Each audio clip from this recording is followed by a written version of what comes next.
Hey, what's up, everyone? This is Drew Davis, and I want to welcome you to Learn How to See Better. It's the only podcast out there that'll actually improve your vision the longer you listen. I want to take a moment to thank you for joining me today, and I've got some great information lined up for you. So relax and tune in, because we're about to begin. Hey, what's up, everyone? This is Drew Davis, and I am a life hacker. Sounds kind of crazy, I must admit, but yeah, it's true. I'm a life hacker. And sometimes people ask me, what in the world is a life hacker? You know, especially when you think about how the word hacker in and of itself kind of has a little bit of a negative connotation. People start thinking about computer hackers and, illegal underhanded underworld stuff, right?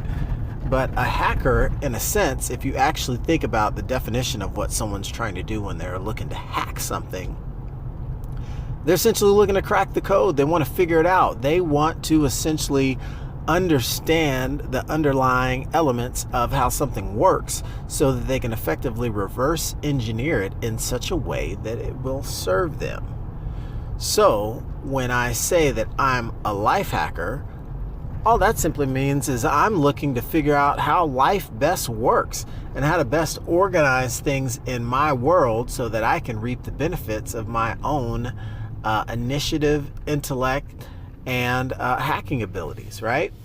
So I thought I would tell a quick story to give you a better feel for how in the world we became life hackers to begin with. And it actually all started kind of by accident. And I got to give my wife, Risha, credit for really being the one that kind of initiated all of this, because the fact of the matter is there was a time when I was still working in corporate. This was several years ago. My wife had just started out in her independent real estate investing career. And one of the things that she was first looking to do was, replace that W-2 income that she had been working so hard for.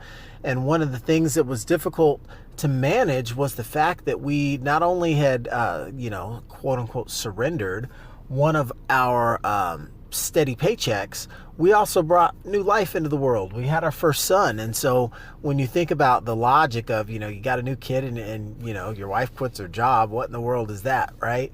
She was making good coin. Does that even make sense? But the fact of the matter is she was miserable, and I was trying to have no parts of a miserable wife because, hey, happy wife, happy life. And if mama's happy and mama ain't happy, ain't nobody happy. So to be a little bit more serious about it, what we were finding was that she was having some early successes in her real estate investing career. But the main challenge we found was that, by the time you get up, get going, and granted, we weren't rising with the sun back then like we do now and beating the sun up. We were a lot more, I guess, average. And at that time, it's kind of like you wake up, you're in kind of react mode. You scramble around to get yourself together in the morning, get the kid together in the morning, get kid off to school. Then before you know it, you look up and it's like 10 o'clock or something like that, and then you go through and do a couple of things, and she'd find that all of a sudden it'd be like 2 o'clock or 3 o'clock, and then it's time to get the other kids. And so essentially it just started from her saying, gosh, if I could get a little bit more time out of the day, if I didn't have to go and put this load of laundry in or go and run these errands, to buy more, collared shirts for the kids' school, I could make a few more phone calls and possibly close a few more deals and bring a few more $1,000s into the house. It's like, okay, well, that's great, but how are we going to get all that stuff done? Nobody really wants to do, our grunt work. No one wants to run to the grocery store for us. No one wants to, go and, pick up dry cleaning for us, right? Was this a little, I almost even say it was a scarcity mindset, which just didn't really look at the world in an abundant fashion from the standpoint of what you can have others do for you, especially if you fairly compensate them to do so. So all of a sudden we started thinking, and this one, Risha's brain turned into full overdrive. Was like, well, if I could just figure out a way to get 2 to 3 more hours out a day, and I'm trading those all in for calls, I could bring home a few extra $1,000 into the household. And it's like, okay, I like that math. What's this take? What do we got to do? Let's turn this thing on and turn it up, right? Now, admittedly, I remember a time where, and some of it's, whether the societal stigmas that we sometimes hear or catch wind of, where it's like you're almost looked down upon if you have people working for you, or like the idea of, you ever know anyone that was, when you were growing up, that had a maid? It's like, how cool would that be? But at the same time, a lot of time people get flack. Oh, they have a maid, that sort of concept. And it's funny that line of thinking, because, from the entrepreneur standpoint, it's like, look, if I could just hire someone for a few hours a day to just help me out with a few basic things. It's not like you're necessarily saying I need somebody to scrub my baseboards. You just need to help with some odds and ends, things that are already consuming time in your day. So we really started to take stock of where our time was going, how we were spending it, what we were doing, and, particularly in her scenario, what things could she, delegate to somebody else and hire them to do just these one-off tasks in here and there. Can we, once in a blue moon, hire a cleaning crew to, wipe the place down from top to bottom and get it squeaky clean? Can once in the blue moon, can we hire someone to go and run and pick up our groceries for us, or to do some sous chefing for us, or to hire a chef for a week and get all your meal prepping done, right? Imagine if you didn't, and a lot of people actually don't meal prep. They don't even plan their meals. But for those that do and know what I'm talking about, like, imagine that on a Sunday, all your stuff is prepped for the week. And if the meals aren't ready, like all the veggies are diced and everything's cubed and ready to go, and all you have to do is apply your miraculous chef skills. And I said, my goodness, I am now a believer. Because when you think about it, it's like, man, you're really just trying to be more effective at what you're doing, which was this challenge. It was really important to her to be able to become and remain a contributor to the household, which is something that I obviously, valued as well. And, it was important for her also to make sure that she could still be a loving mother. So to have the freedom to hustle harder, because one of her sayings was like, if I don't grind, he doesn't eat. So to be able to apply the extra work ethic and burn the candle on both ends from the sake of doing what beasts do and being able to make it happen, but to also not fall in the trap of losing yourself in the hustle and the grind and not making that time for family. So, when she felt stuck and hitting the wall, like, gosh, I got to figure this out. I'm just running rampant, because you're kind of feeling like you're still in the rat race, even though you're out of the rat race. And, all of a sudden, that's when it hit her, was like, wow, I can replace myself at a cheaper rate. Because if an hour on the phone with her gets, if she can talk to or meet with a seller that wants to liquidate that property, that might be worth $5,000 in her pocket when all is said and done. 1 hour worth of work, $5,000, right? Now, it might take 5 1-hour calls, but still, hey, 5 hours, $5,000. Still $1,000 an hour, right? So that's where we started to think, well, because gosh, you got to pay these people to do stuff for you to free up your time to get this, high dollar back in. And granted, you don't want to be a little bit naive about it, because, like, all right, if you don't have any resources, you're just gonna have to be more resourceful. But the fact of the matter is, in this case, okay, if you've got the resources where you can go hire somebody for $100 or $200 one time, and you get, say, half a day back, what can you do with that half a day, right? Can you do something, even if it isn't monetary, to where like a $5,000 I can show for this? What if you're able to free some other headaches or stress off your plate? What if you're able to just make life easier or life better? I mean, I remember we would have date nights, and it's like, all right, time to pause the movie. I think I heard the washing machine start singing that the load is done, so we could put the washer, the clean clothes in the dryer. And then, that's not a date, it was, a good attempt at hacking in its initial state. It's like, all right, we can do the laundry and be on a date at home. Nah, that's not really what I'm talking about.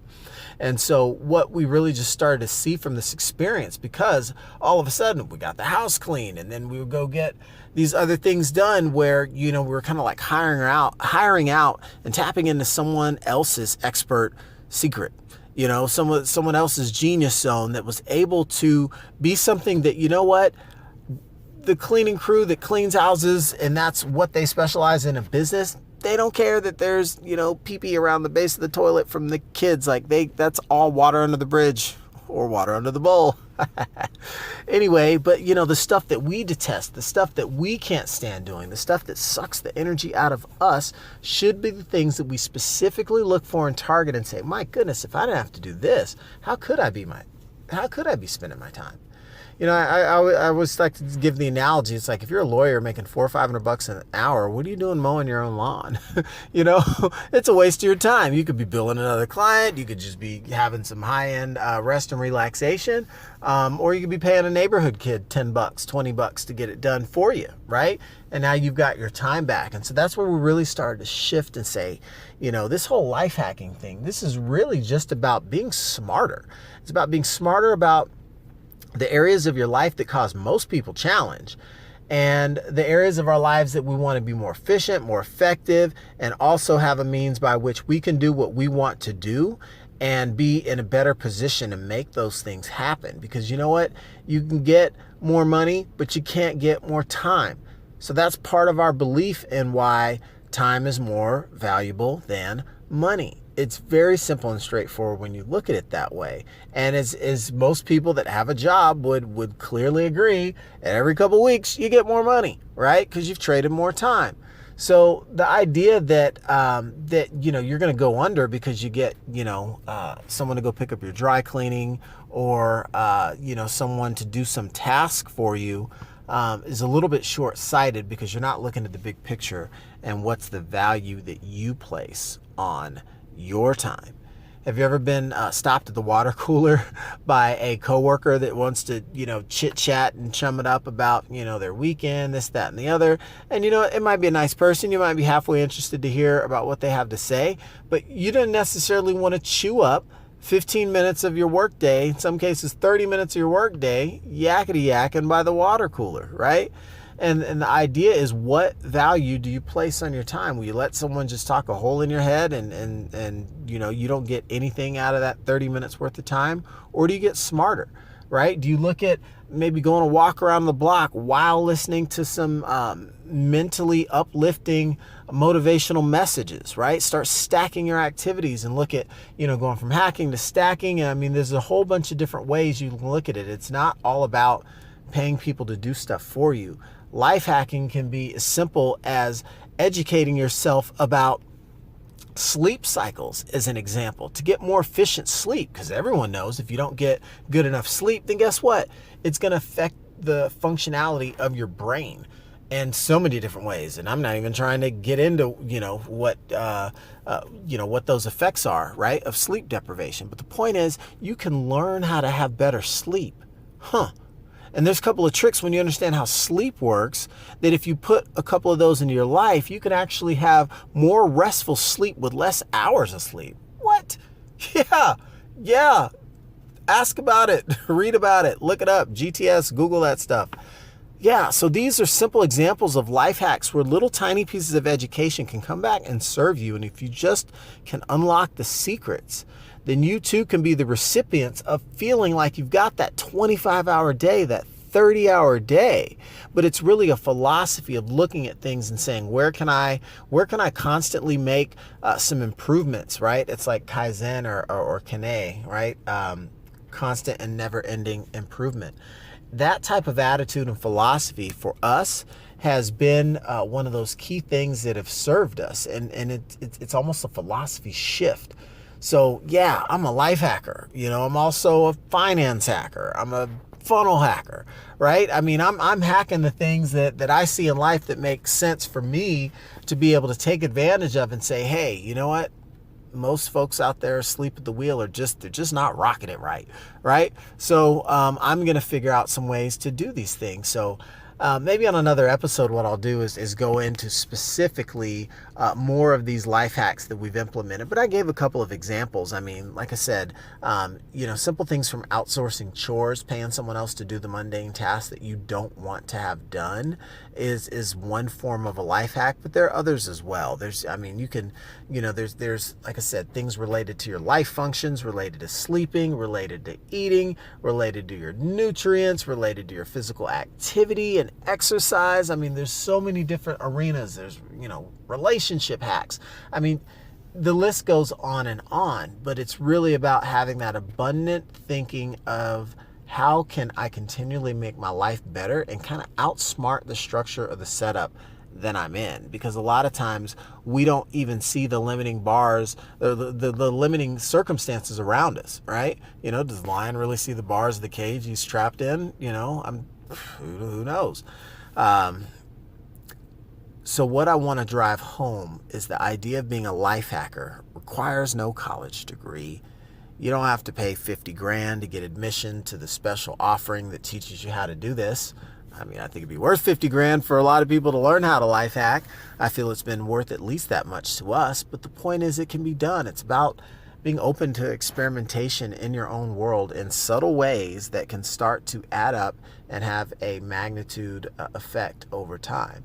So yeah, life hacking. It's something that we've introduced / invented / really just tried to be more creative about the way we solve problems.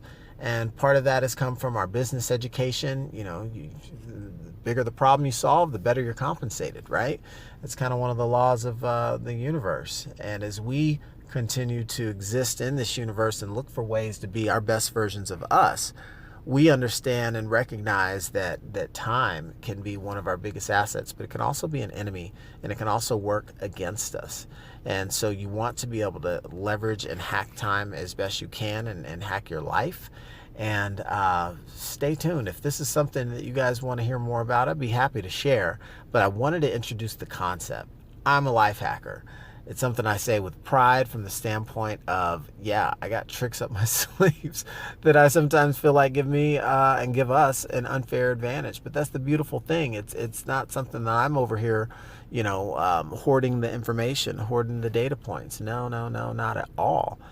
Moreover, I want to see others begin to benefit and start to think this way, especially if you're an entrepreneur or business owner or someone that's looking to get back more time. Maybe you're a parent.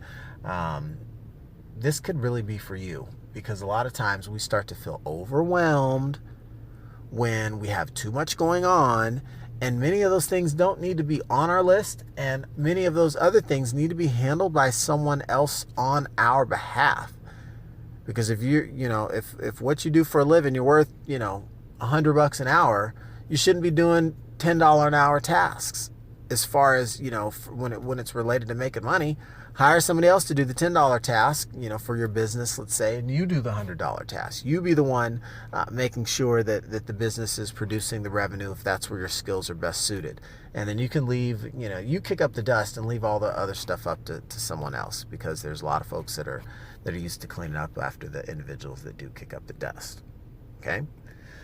So with that, I'm hoping everybody got something with this and at least opened their minds up to the concept of life hacking and what it can do for you if you are willing to look at the areas of your life where you find that you maybe not necessarily struggle in, but areas of your life where there could be some greater efficiencies. And maybe that's financial, maybe it's time-based, maybe it's just task-based, right? And what it is you have to do. But if you like this stuff, subscribe, tune in, share it with a friend, tag somebody that might need to hear this, and I can keep this thing going. I can keep this thing going about other specific areas and ways that we've done it, how they've helped, and some of the results, and that would be a lot of fun as well. But in the meantime, I hope you found this topic useful, and we'll keep spinning on through these greats of things that I've learned that help me learn how to see better. Until next time, everyone, thanks again. It's Drew Davis, signing off. The podcast you just heard was made using Anchor. Ever thought about making your own podcast? Anchor makes it really easy for anyone to get started. It's a one-stop shop for recording, hosting, and distributing podcasts. Best of all, it's 100% free. Sign up now at anchor.fm/new. That's anchor.fm/new to get started.